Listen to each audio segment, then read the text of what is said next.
वो गलती से अपने बेटे के शरीर से टकरा गई, लेकिन उसी पल उसे एक बहुत बड़ा राज पता चल गया। उसके चेहरे पर घबराहट साफ झलकने लगी, जिससे आसपास के लोगों का ध्यान उसकी तरफ चला गया। और वो चेहरा वही तो उसकी बहन थी, जो उस गुप्त संगठन की सदस्य निकली। बहन ने ये सुनकर हंस दिया। उसे ये बात जरा भी अजीब नहीं लगी। दरअसल उसके शरीर में जन्म से ही एक विकृति थी। कहा जाता था कि ये सब एक सुअर के श्राप की वजह से हुआ है। अब जबकि उर्सुला के घर में शादी की तैयारियां चल रही थीं, उसे डर था कि बेटे की ये हालत परिवार की इज्जत पर असर डाल देगी। उसकी बहन ने उसे ढांढस बंधाया और कहा, चिंता मत कर, मैं तेरे बड़े बेटे की किस्मत बदलने में मदद करूंगी। इसके बाद उसका बड़ा बेटा आकादियो पिलार के पास लाया गया। पिलार ने उसे शांत रहने को कहा और उसके सामने कुछ ताश के पत्ते रखे। इनमें से 3 पत्ते चुनो। कितने खूबसूरत हो तुम, मुझे एक वेंदावर हवा का झोंका जैसा लगता है, पिलार ने मुस्कुराकर कहा। बेटा उसकी बात सुनकर थोड़ा झिंक गया, लेकिन खुश भी हुआ। तभी पिलार ने अचानक अपना हाथ मेज पर रखा और उसका हाथ आकादियो के हाथ से टकरा गया। उसे जैसे बिजली का झटका लगा। माहौल अचानक अजीब हो गया, जब तक उर्सुला ने बीच में आकर बात संभाली। उर्सुला ने पिलार से पूछा, मेरा बेटा कैसा रहेगा? पिलार ने धीरे से कहा, तुम्हारा बेटा औरतों और अपनी औलाद के बारे में बहुत कुछ सीखेगा। रात होते होते आकादियो का शरीर बुखार से तपने लगा।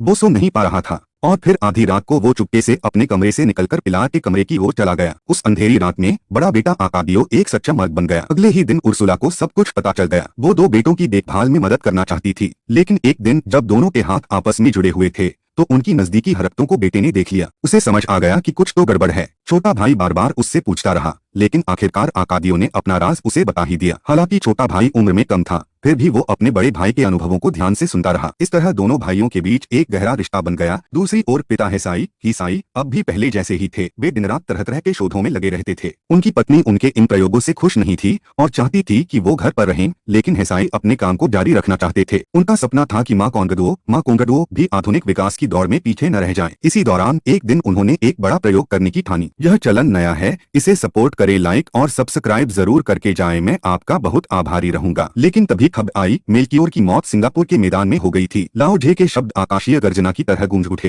हिसाई उस बात को मान नहीं पाए। वो बस इतना पूछना चाहते थे कि क्यों, लेकिन इससे पहले कि वो कुछ कह पाते, लाओजे एक काले धुएं में बदलकर गायब हो गया।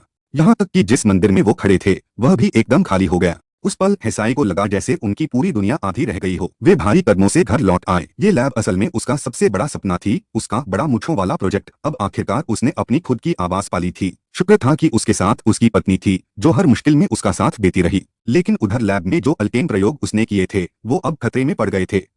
और तभी उनका तीसरा बच्चा जन्म लेने वाला था। इस बार उसने सब कुछ खुद संभाला, खुद को अलग किया और अपने दम पर बच्चे को जन्म दिया। उसने पहली बार अपनी बेटी की ओर देखा। शुक्र था, बच्ची पूरी तरह ठीक थी।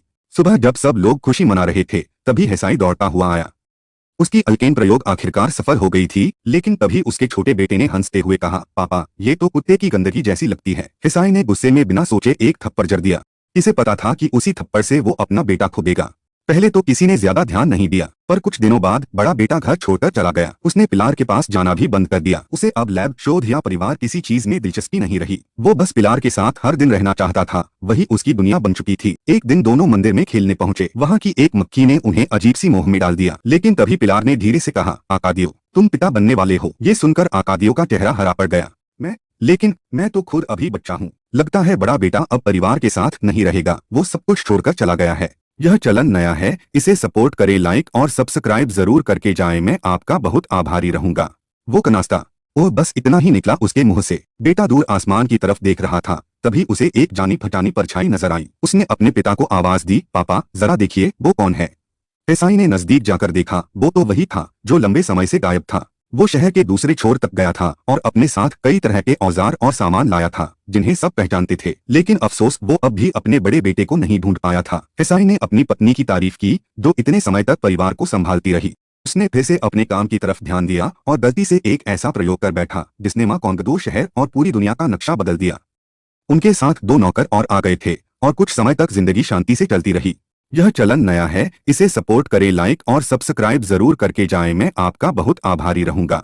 लेकिन वो सुकून ज्यादा दिनों तक नहीं टिक पाया। एक रात अचानक पिलार अपने साथ एक छोटे बच्चे को लेकर घर आ गई और बोली, ये तुम्हारा पोता है। उर्सुला ये सुनकर सन्न रह गई। उसका दिल टूट गया। तू मेरी बेटी जैसी थी और तूने मुझे पोता दे दिया। लेकिन बच्चे का क्या कसूर था? वो तो मासूम था। आखिरकार सबने तय किया कि बच्चे को परिवार में ही रखा जाएगा, मगर एक शर्त पर। पिलार को हमेशा के लिए घर छोड़ना होगा और बच्चे को कभी ये नहीं बताया जाएगा कि उसकी असली माँ कौन थी। पिलार ने भारी मन से ये शर्त मान ली। बच्चे का नाम रखा गया आकादियल, वही नाम जो उसके बड़े बेटे का था। वो अब बुएंदिया परिवार का नया सदस्य बन गया। उधर उर्सुला का छोटा बेटा ऑरेलियानो भी धीरे धीरे बड़ा होने लगा। अब उसके अंदर पहले वाली को मिलता नहीं रही, वो ज्यादा गंभीर और रहस्यमयी हो गया था। वो अपनी बहन और भतीजे दोनों की देखभाल करने में मदद करता रहा, लेकिन एक दिन अचानक उसके मन में एक बेचैनी उठी। उसे लगा जैसे कोई बहुत बुरा हादसा होने वाला है।